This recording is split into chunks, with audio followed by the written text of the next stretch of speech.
মুসলমান ভাইরা আমার, এই গোলাম হজরতে ওমর রাদিয়াল্লাহু তাআলা আনহুর পাশে সব সময় থাকে, আর 10 মিনিট 15 মিনিট পর পর বলে কুল্লু নাফসিন যায়িকাতুল মাউত, কুল্লু নাফসিন যায়িকাতুল মাউত।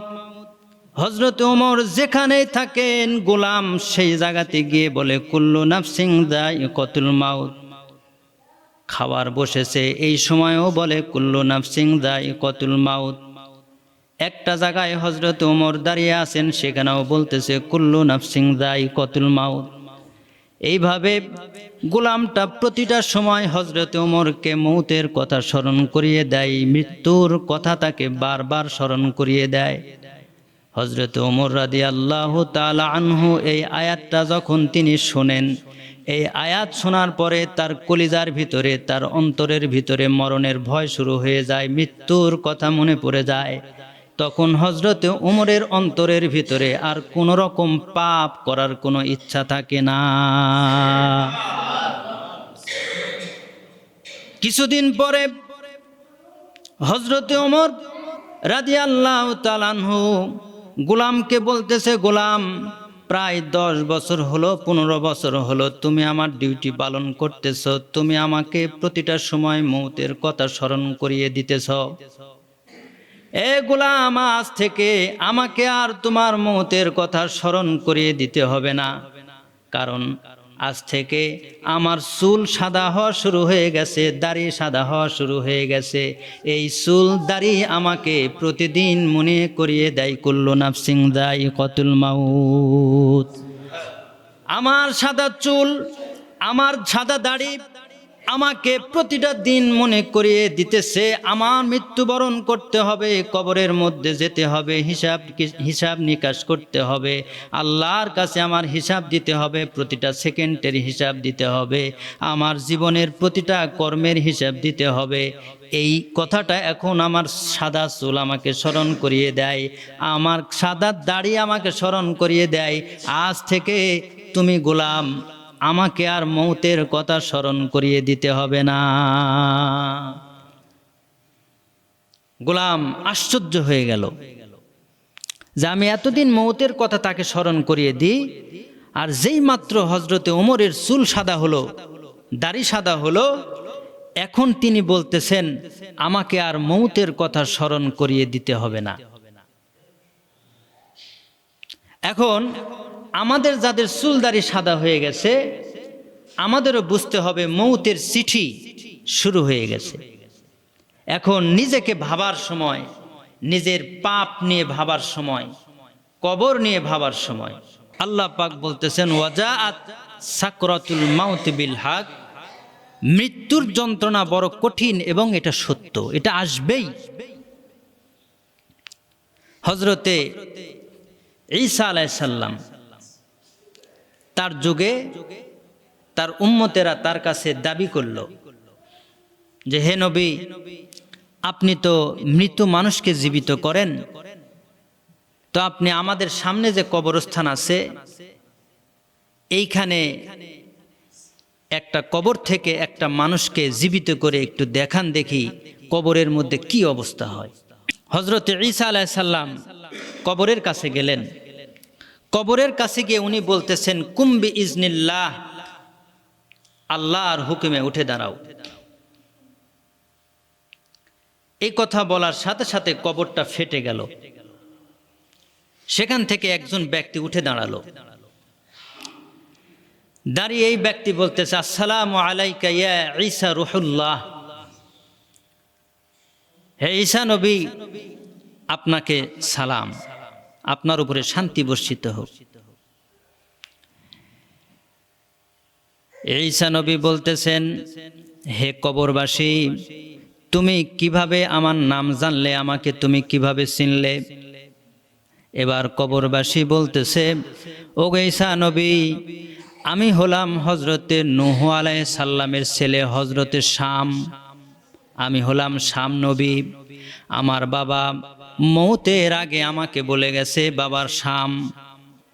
হযরতে ঈসা নবীর যুগে ঈসা নবীর উম্মতের কারণে হযরতে ঈসা আলাইহিস সালাম তোমাকে কবর থেকে জীবিত করবেন। কবর থেকে জীবিত করার পরে তুমি আমার সালামটা হযরত ঈসা আলাইহিস সালামের কাছে পৌঁছে দিও। আপনি এখানে দাঁড়িয়ে আছেন, আপনি আমাকে কবর থেকে জীবিত করেছেন, আমি বুঝতে পেরেছি আপনি হলেন ঈসা নবী। আপনি আমার পক্ষ থেকে সালাম গ্রহণ করুন, আর আমার বাবা নূহ আলাইহিস সালামের পক্ষ থেকেও সালাম গ্রহণ করুন। হযরত ঈসা নবী সালাম গ্রহণ করলেন, সালামের জবাব দিলেন। দেওয়ার পরে তিনি বলতেছেন, ওগো শাম, আপনার চুল সাদা হয়ে গেছে, দাড়ি সাদা হয়ে গেছে, ব্যাপারটা তো বুঝলাম না। কারণ হলো নূহ আলাইহিস সালামের যুগে, আপনি শাম, আপনার যুগে মানুষের চুল দাড়ি সাদা হতো না। চুল দাড়ি সাদা হওয়া শুরু হয়েছে হযরতে ইব্রাহিম নবীর পর থেকে। আপনার চুল দাড়ি সাদা হলো কেন, এটা একটু আমাকে বলেন। হযরতে শাম বলতেছে, ওগো ঈসা নবী, আপনি যখন বলেছেন কুম বিইজনিল্লাহ, আমি মনে করেছি কিয়ামতের মাঠ, হাসরের মাঠ কায়েম হয়ে গেছে। আল্লাহর কাছে কি জবাব দেব, আমার না জানি কোন বিচার হয়, কোন বিচারে আমি ঠেকে যাই। এই ভয়ের কারণে এই মুহূর্তে আমার কালো চুল দাড়ি সাদা হয়ে গেল।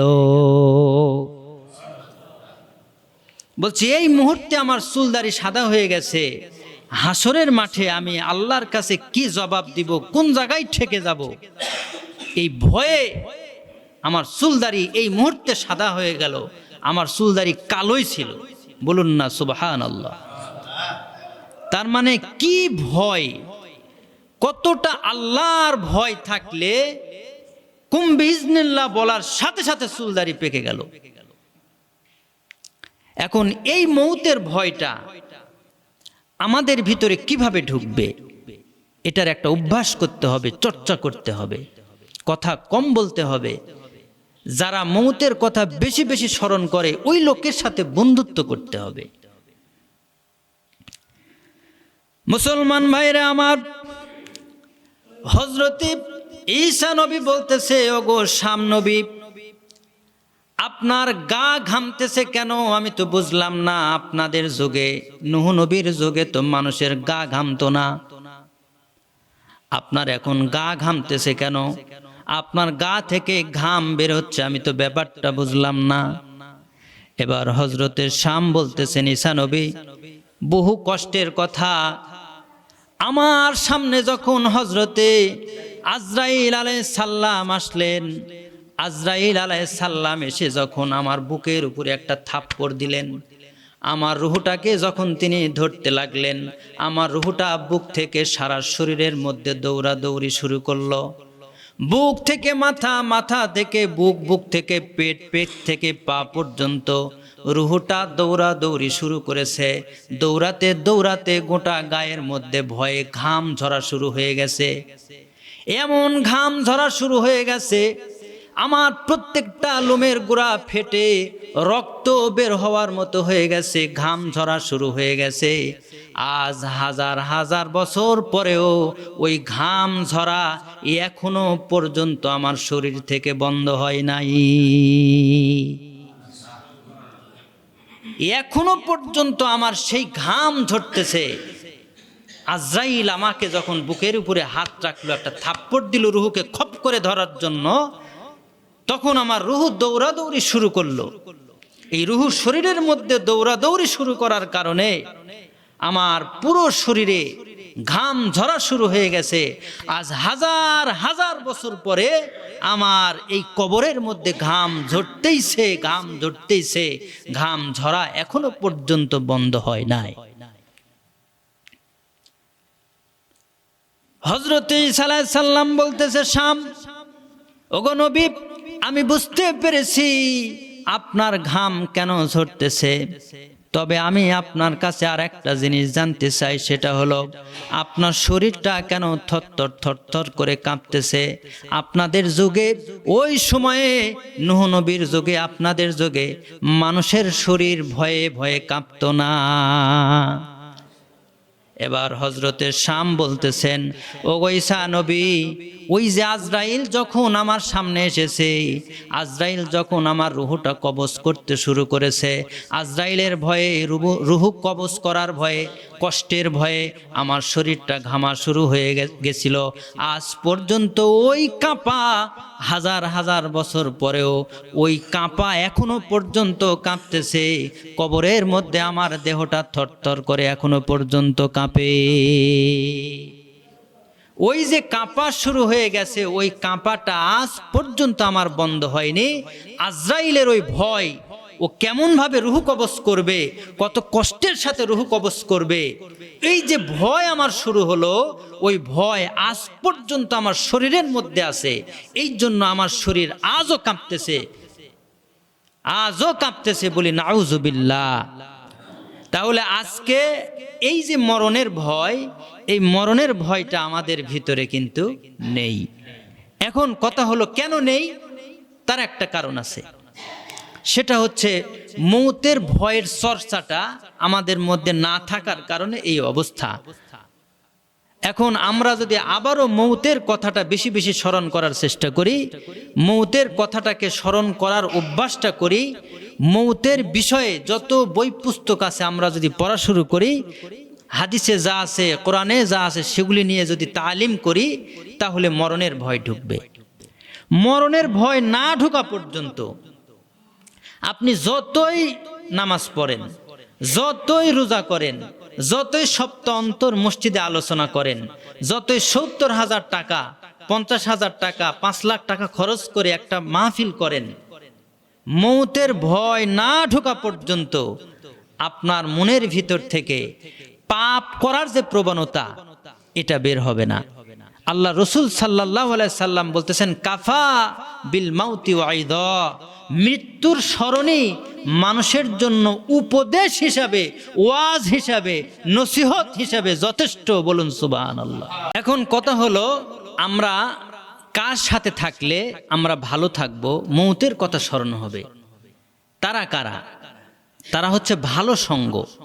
আর ভালো সঙ্গর সাথে না থাকলে কি হবে? ক্ষতি হবে। হযরতে মূসা আলাইহিস সালাম, তার যুগে ফেরাউন ছিল, এটা তো আপনারা জানেন। তো মূসা আলাইহিস সালামকে আল্লাহ পাক বললেন, মূসা তুমি ফেরাউনের কাছে যাও, ফেরাউনের কাছে গিয়ে তুমি 4টা প্রস্তাব দিবে। সে যদি ঈমান গ্রহণ করে, সে যদি লা ইলাহা ইল্লাল্লাহ মূসা কালিমুল্লাহ বলে, সে যদি আমি আল্লাহকে মেনে নেয়, আমার উপরে যদি ঈমান আনে, তাহলে আমি আল্লাহ পাক তাকে 4টা প্রস্তাব দিব। 1 নাম্বার প্রস্তাব হলো, মূসা, ফেরাউন যদি ঈমান আনে, আমি আল্লাহ পাক তাকে কিয়ামত পর্যন্ত হায়াত দারাজ করব। 2 নাম্বার প্রস্তাব হলো, 2 নাম্বার পুরস্কার হলো, আমি আল্লাহ পাক ফেরাউনকে কিয়ামত পর্যন্ত কোনো অসুখ দিব না, বালা মুসিবত দিব না, বিপদ আপদ দিব না। 3 নাম্বার পুরস্কার হলো, ফেরাউন যদি ঈমান আনে আমি আল্লাহর প্রতি, আমি আল্লাহ রব্বুল আলামিন ফেরাউনকে কিয়ামত পর্যন্ত বাদশা করে রাখবো। কিয়ামত পর্যন্ত কেউ তার বাদশাহী ছিনিয়ে নিতে পারবে না। 4 নাম্বার প্রস্তাব হলো, ফেরাউন যদি আমার প্রতি ঈমান আনে, মরণের পরে আমি আল্লাহ রব্বুল আলামিন হাসরের ময়দানে বিনা বিচারে, বিনা হিসাবে ফেরাউনকে জান্নাতি করে দিব। হযরতে মূসা আলাইহিস সালাম ফেরাউনের কাছে গেলেন। ফেরাউনের কাছে গিয়ে তিনি 4টা প্রস্তাব দিলেন। ফেরাউনকে বললেন, ফেরাউন তুমি যদি আল্লাহ রব্বুল আলামিনের প্রতি ঈমান আনো, আল্লাহ রব্বুল আলামিন তোমাকে 4টা পুরস্কার দিবেন। 1 নাম্বার পুরস্কার হলো, আল্লাহ রব্বুল আলামিন তোমাকে কিয়ামত পর্যন্ত হায়াত দারাজ করবেন। 2 নাম্বার প্রস্তাব হলো, আল্লাহ রব্বুল আলামিন তোমাকে কিয়ামত পর্যন্ত কোনো অসুখ বিসুখ, বালা মুসিবত, বিপদ আপদ দিবেন না। 3 নাম্বার প্রস্তাব হলো, কিয়ামত পর্যন্ত তুমি বাদশা থাকবে, কেউ তোমার বাদশাহী ছিনিয়ে নিতে পারবে না। 4 নাম্বার প্রস্তাব হলো, মরণের পরে বিনা হিসাবে আল্লাহ রব্বুল আলামিন তোমাকে জান্নাতি করবেন। ফেরাউন বলতেছে, মূসা এত সুন্দর প্রস্তাব, এই প্রস্তাবগুলি গ্রহণ করা দরকার। তবে ফেরাউন, আমার একটা বন্ধু আছে, তার নাম হলো হামান। তরমুজের খেতে তার সাথে কাজ করেছি, তরমুজ চুরি করেছি। তার বুদ্ধিতে তরমুজ চুরি করে করে অনেক টাকা কামাই করেছি, সেই টাকা দিয়ে ঘুষ দিয়ে কবরের দারোয়ানির চাকরি নিয়েছি। সেই জায়গায় হামানের বুদ্ধিতেই কবর দিতে আসলে প্রত্যেকটা লাশের ব্যাপারে আমি ঘুষ নিয়ে নিয়ে কবর দিতাম। এই হামানের বুদ্ধিতে আজ আমি ফেরাউন বাদশা হয়েছি, আর হামানকে বানিয়েছি আমার মন্ত্রী। ওর সাথে একটু পরামর্শ করব, ওর সাথে পরামর্শ করে আমি তোমাকে আগামীকাল জবাব দিব, আমি ইসলাম ধর্ম গ্রহণ করব কিনা, আল্লাহর প্রতি ঈমান আনবো কিনা। কারণ হামান আমার বন্ধু, এই বন্ধু ছাড়া আমি চলতে পারি না। এবার রাতের বেলা ফেরাউন হামানকে ডাকলো, ডেকে বলল, হামান, আল্লাহ পাক আমাকে 3টা প্রস্তাব দান করেছেন। আমি যদি ঈমান আনি তাহলে কিয়ামত পর্যন্ত আমার হায়াত থাকবে, কিয়ামত পর্যন্ত আমার কোনো অসুখ বিসুখ বালা মুসিবত বিপদ আপদ আসবে না, কিয়ামত পর্যন্ত আল্লাহ পাক আমাকে বাদশা করে রাখবেন, কেউ আমার বাদশাহী ছিনিয়ে নিতে পারবে না।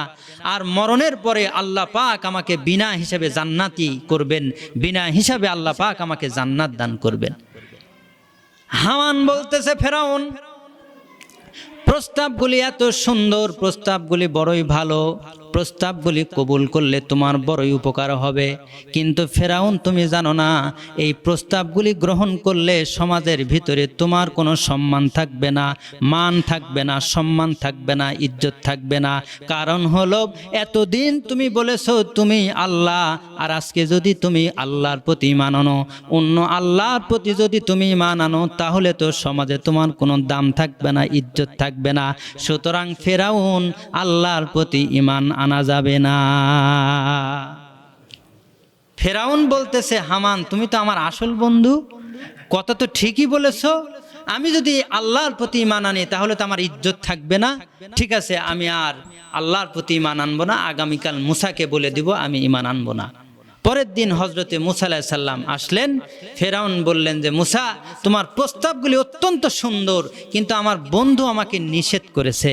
সে বলেছে এইটা করলে আমার ঈমান থাকবে না, তা আমার বন্ধুর কথা তো আমি ফেলতে পারি না, এই জন্য আমি ঈমান আনবো না।